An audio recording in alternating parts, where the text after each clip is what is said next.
All right, guys, welcome back. We're going to be going over unmitigated wicks, right? So a unmitigated wick is very similar to a rejection block. It's a long wick with a small body or a large body at times, right? It's simply just a wick that was not mitigated. That's all it is, right? And you can see it as an order block. You can see it as a rejection block. So for example, let me make that straight. So for example, we have a water block and then we have a wick, right? And let's say liquidity is built up. Let's say Asia liquidity is being built up right here, right?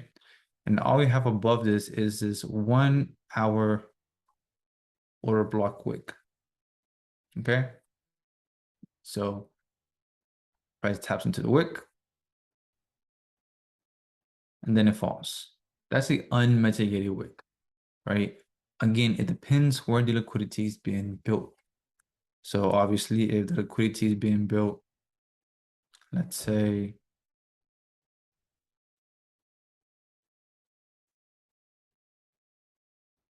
above the open, then we're going to take the risk here.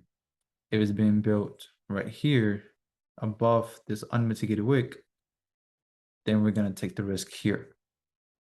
Does that make sense? All right. Same thing with a rejection block.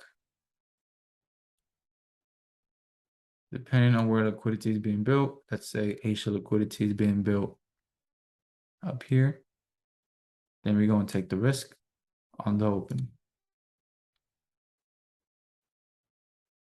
Right?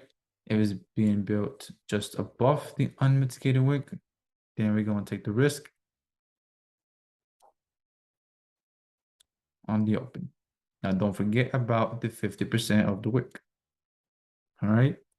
So if this happens, taps to open, fails to break this high, failure swing, then this gives it a reason price to come down lower. It's feeding liquidity into that POI. All right. In other words, the 50% of the wick.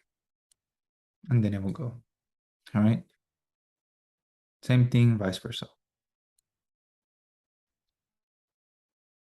All right. So that is a unmitigated wick. Simple as that. That's it for now. On to the next one.